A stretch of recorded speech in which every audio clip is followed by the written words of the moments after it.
Hi, and welcome to this talk. I'm Patrick, this is Jonathan, and we're going to present to you suggestions from Python and Solr. We wrote an autocompleter for the billiger.de price comparison site. Oh, okay, screensaver alert. So we work at this company here based in Karlsruhe. We have a booth down there. We're an e-commerce company, and today we're talking about the billiger.de price comparison website. So the basic problem is this. We have this price comparison website where we got about 60 million offers from several thousand online shops, and we want to allow the users to search in them. We group those 60 million documents into about 1 million products, and in one product there are the offers that pertain to the same article, so the same iPhone X or the same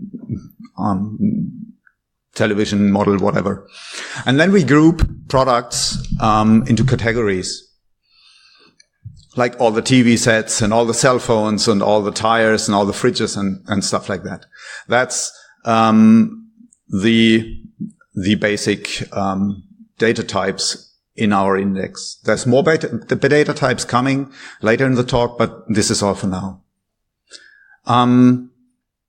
Last year's topic was the search in the documents and filtering and browsing, and this year's is autocomplete. So what we're talking about is this. This is familiar to everyone. So you type something into the search box up there, and you get suggestions while you type. And I need you to remember this image because this will show up during the talk quite often. The results are grouped into two bars. On the left, there's the products, and on the right, there's categories. And as I said, this is pretty standard. Basically, every website that has a search box has this autocompletion. So there ought to be a standard solution, right? And in fact, there is. We went for the Solr autosuggest component. First of all, because in the internets, some smart people figured out that it is more configurable, more flexible than the Elasticsearch suggest, but also, and quite importantly, because we already use Solr Cloud for the normal search, so all the infrastructure is already in place. We have monitoring, the Nagios checks are in place, all the deployment thingies have been worked out, and the data feeds are already available, and that is very important. Shortens development time quite significantly. Now, the Solr suggest component is very flexible indeed. There are like 9 different lookup algorithms, and we needed to choose some. And the first thing you do in this situation is, of course, you look at the data. What are our users searching for? Now, one glance at these examples would show you that the queries are in fact very diverse. They range from things like searching for a brand name, like LG in this example, to parts of products name, like iPhone is actually a product family, couldn't be more specific.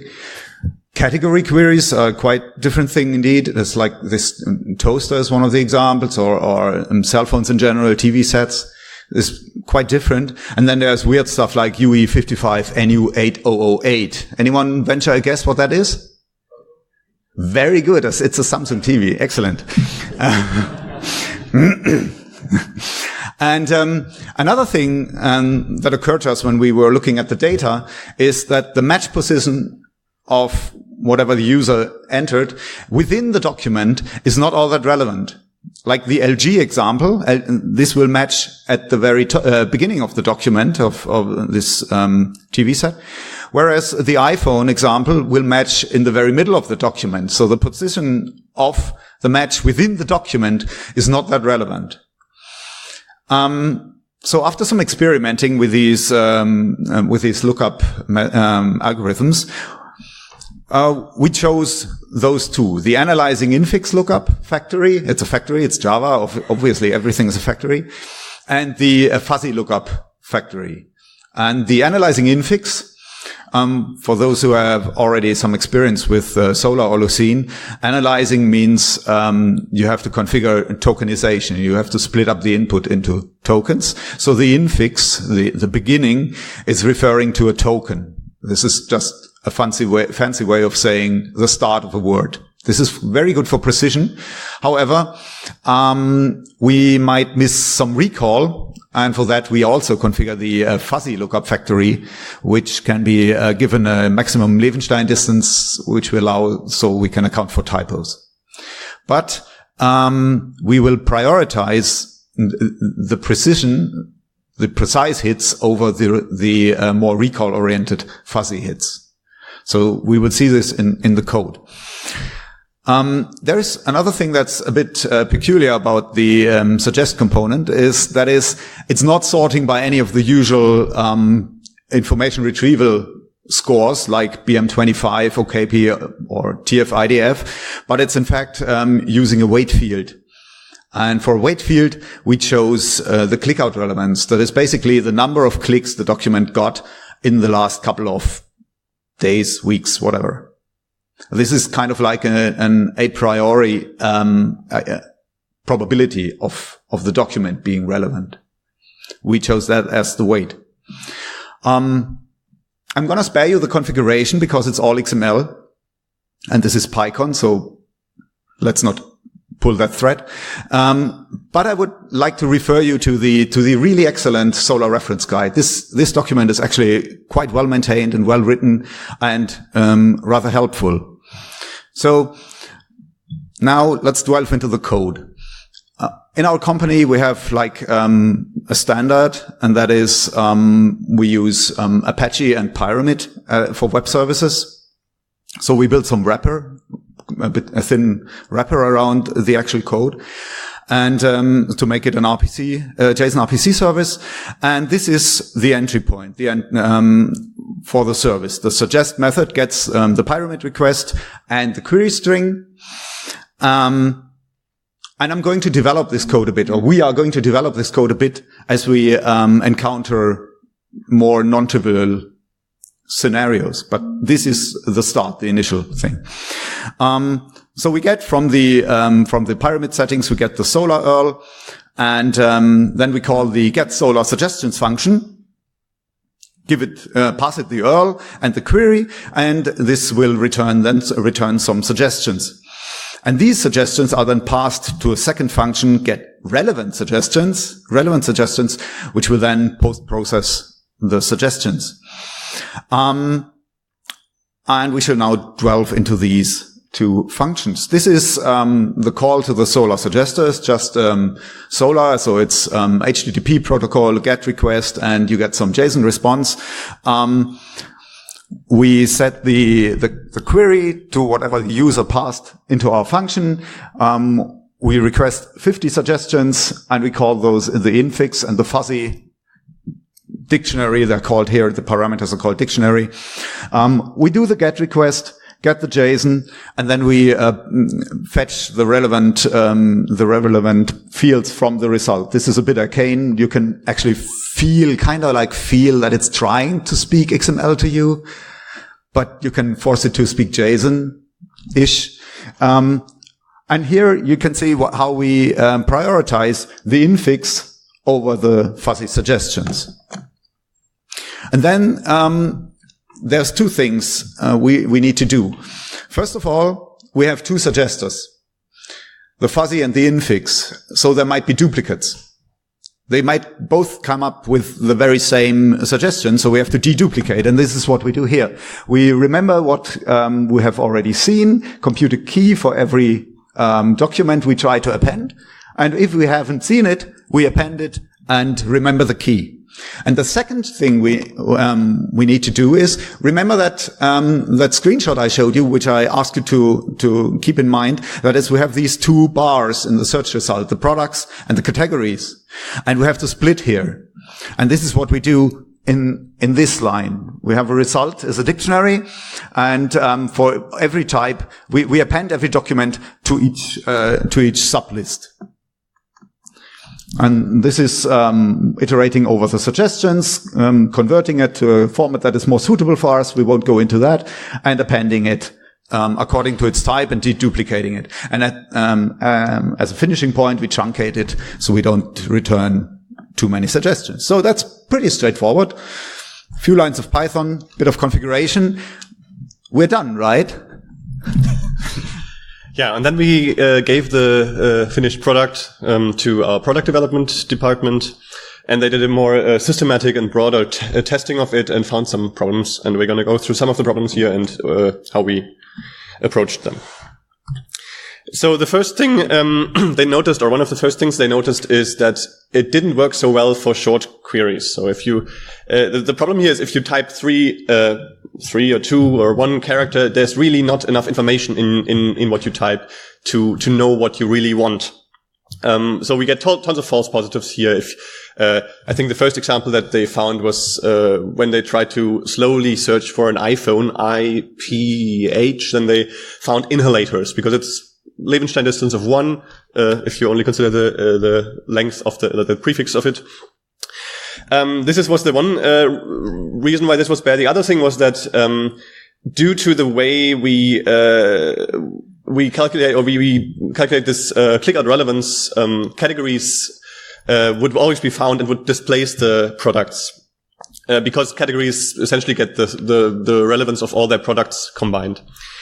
And so our solution to this is that we do a normal search for words that start with the input. So when we have a short query, we don't actually call the suggester component, but we do a normal search in the same index.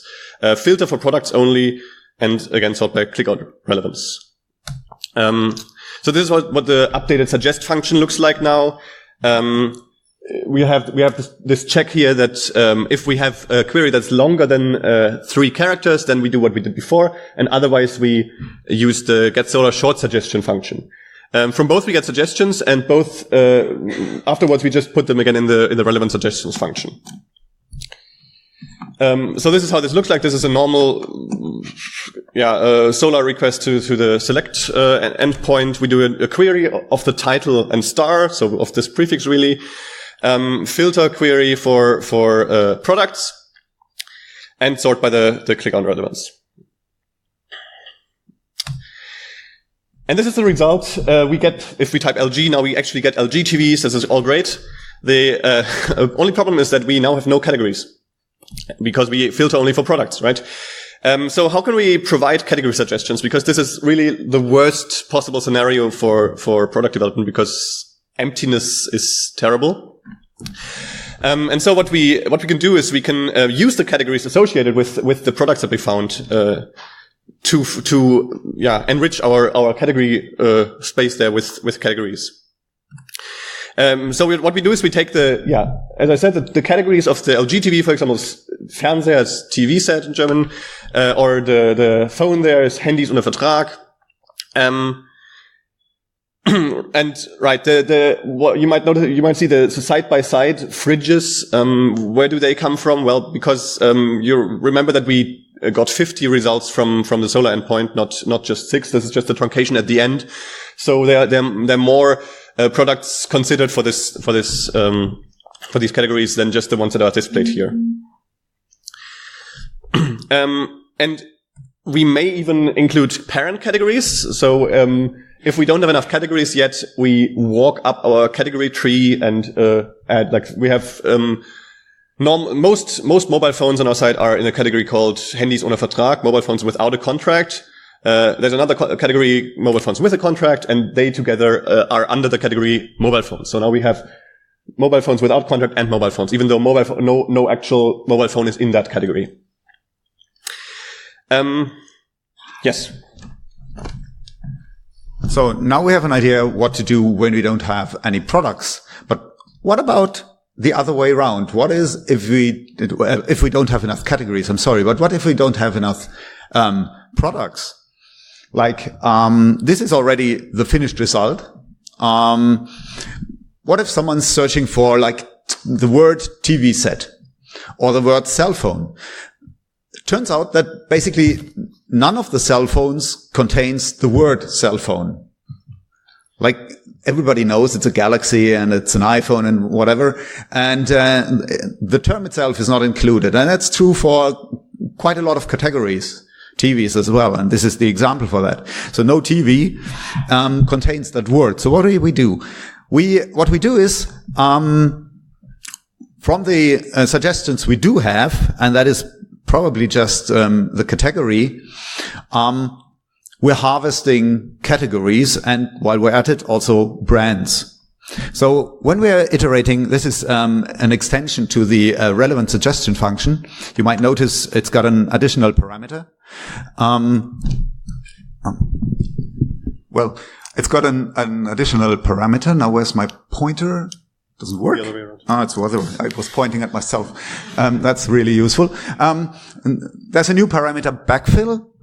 And when we iterate over the suggestions and convert it and append it like we used to, we now also examine their category ID and their brand ID. We get this from the suggested document. And we collect them into this list called cat brands. This complicated if is really just deduplication and avoiding empty IDs, because not every document has a brand or a category. So we protect against this. So afterwards, we have a collection of category brand combinations. And if after we're finished with all the initial suggestions, we don't have enough in the product column, we call backfill. We call the backfill function and give it the harvested cat brands, and then iterate over those suggestions, convert them, and append them. And afterwards, we truncate. Now, what does this backfill function look like? It looks surprisingly familiar, because it's just another Solr request, as Jonathan just presented. So we're building a query here with the cat brands. This is just building a filter query. Don't bother about it.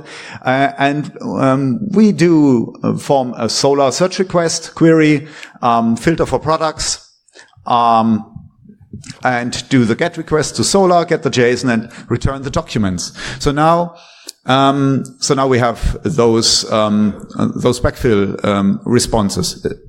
But there's a little detail. Taking a technical detour here. This function has two parameters, and maybe you remember on the last slide we called it with only one. And I show you why. And this is the new updated suggest endpoint. In the call to relevant suggestions, we pass it the backfill as a backfill function. We use functools partial to already preset this first parameter. If you don't know functools, really check it out. It's fun to use. It's really neat ideas in there. So we have this already pre-filled parameter, and we can now hide the fact that we have to pass this URL from the relevant suggestion function. So now we've been backfilling categories and products. So now it's time to step back a bit and to look into what's actually in our index. So we have products. This is the simplest case. We just have this is a product refers to an article, refers to like an iPhone, for example, a black iPhone with 64 gigabytes, and it basically arranges or combines multiple shop offers of the same article. The products live in categories, as we said, so all things like products, also the offers that have a certain type, like toasters or laptops. Then we have filtered categories. These are basically a category page, except that we set a filter on some value, usually on a brand. So we can have brand filtered categories. We could also filter by other properties. But yeah, this is we already showed that on a previous slide, that we have mobile phones by Apple, for example. And then we have another weird thing, which is called topic page. This is because of search engine optimization. We have something that's very similar to a filtered category. Also a category with filters and possibly a search term attached to it. For example, TVs with integrated tuners. as I said, they're very similar. The difference is that topic pages are manually created, whereas filtered categories are on the fly, automatic. Essentially, you can filter a category on any properties that it has. And this also causes some overlap between them. So we have some topic pages that are essentially exactly the same as filtered categories. Then we come to the real world again. The product design, there's some product design decisions, that mixing products and categories, or productish things and category-ish things, like we also consider topic pages and filtered categories to be something like a category. Mixing these is confusing for the user. You don't want to have a category, then a product, and a category, and a product, and so on. But if we sort by relevance, as I said earlier, that would lead to categories displacing products altogether whenever we find any categories. And the solution is to collect our results in different result buckets. Productish, that's the left column that you saw all the way in the beginning, and category-ish, that's the right column. We designed this in such a way that these buckets can be configured by the end user, by the client. This is for several reasons. A, then we don't have to make changes in our code when product development decides now they want a different grouping of the types. We make this suggest service available via our syndication API to syndication partners, to one syndication partner really. And we didn't want to be backwards incompatible. So we have a default configuration of these buckets that is the same as it was before. So this is how this works. We, instead of having a empty result, so we have another parameter here. We have buckets in addition to the backfill thing, and buckets is a dictionary that maps document types to buckets. There can be an arbitrary amount of buckets. The bucket names are not important. This is all made up by the client. So category is a category-ish thing, topic page is a category-ish thing, and products are product-ish things. The real truth is that there's even other things that are also product-ish, but we won't go into that. Then we essentially invert that dictionary by making it a dictionary that goes from category-ish to the list of category and topic page, from product-ish to the list of product. And additionally, we put another key in there, none, with an empty list, for reasons that will become apparent in a second. Because now we can change our append suggestion functions. I took out the deduplication here; it's still in there. But essentially, what we can do is we can do result of buckets.get of type .append of document. The implication of this is that if we should have new document types in the index, and they are not configured by the client in the bucket configuration, .get will return none, and so this will be appended to the list, to the none list there. And in the end, after we did all the other post-processing steps, we just pop the values or the none key from the dictionary and throw it away. That's all the special cases we have had time for. Now it's time for some reflection. So, as with all problems that interface with humans, this is a complicated problem. You can't, there's not really a correct way in most cases for, even manually you couldn't, given a query, say what is the correct thing to show now. So it's hard to guess the right design direction in this often. But we found that an iterative design process helped. So we, whenever there was a new requirement, we started simple with some hack that we put somewhere. Then we put another hack in there, and then we generalize later when we have enough special cases accrued. Usually this was about at the third or second, third, fourth hack that we introduced, and we refactored this and made it into a more generic solution. This was both with these buckets, with filters. We also had in the beginning special cased filters for brands and colors, and then later it was generalized. Yeah, and Python really actively supports this by making it possible to swap out components if they just quack the same. And yeah, this is pretty much all for today from us. Thank you very much for listening, and we're open for questions.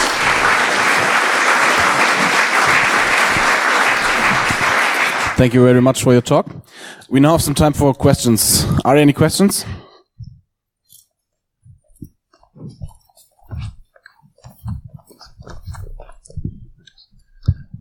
Yeah, thanks for the talk.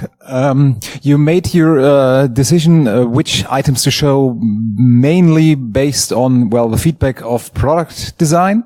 So you could also include some additional measurements like conversion rate. So did the customer research it, actually buy it, and then actually optimize this number? Did you do anything like that, or did you see any feedback, so how good this system performed? Implicitly, yes. Explicitly, no. So yeah, we're monitoring the click-through rates, but there is no automatic feedback for that. So explicitly, no. But implicitly, yes, because we sort by click-out relevance. So every time user clicks on one of the results, this will of course get registered, and then this will get back into the click-out relevance and thus into the scoring. Okay. Yeah. But for the suggester, we have such a mechanism, which you're talking about in the actual search. If you check out, the YouTube video from last year's PyCon, I explain it there. Okay. Yeah. Thanks. Okay. Over there.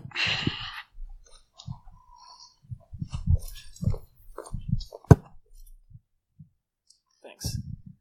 So you were using the click out for your relevancy metric.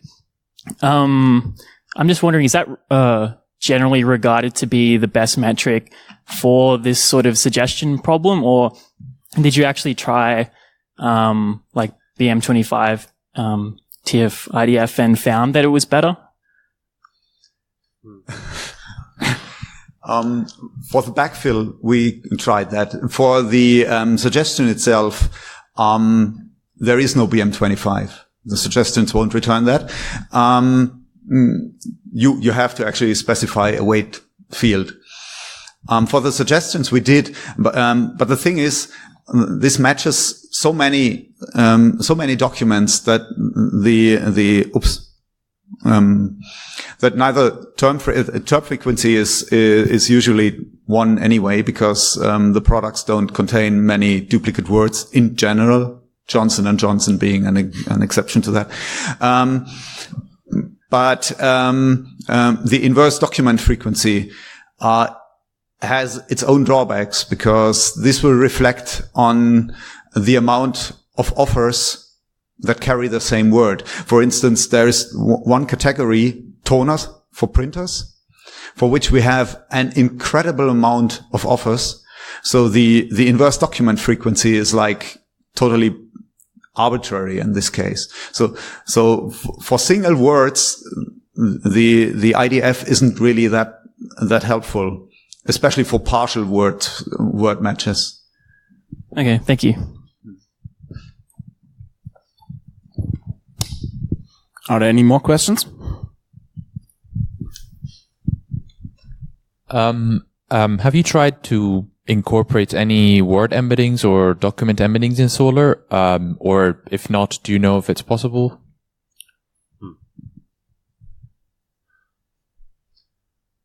We tried some named entity recognition early on, but we generalized it away.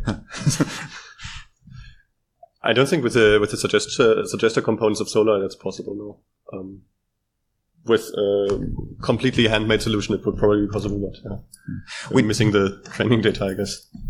We try to emulate some simple named entity recognition by putting entities like a color in special fields in the index.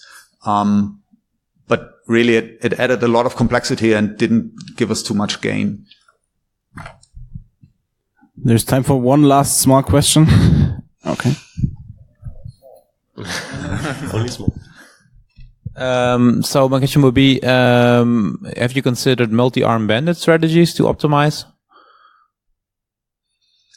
So to use multi-arm bandits? No, we're not at this stage yet. Right now, we're still operating by the. There's something that comes up in product design, and they come up with use cases where it's they don't like the result, and then we get back to that. It's basically that is one of the areas where we need to improve is more automated quality checks. That is something where we are not there yet. All right, thank you. Also, thank you for showing so much code. It was nice to see a bit of Python code this conference. Appreciate it.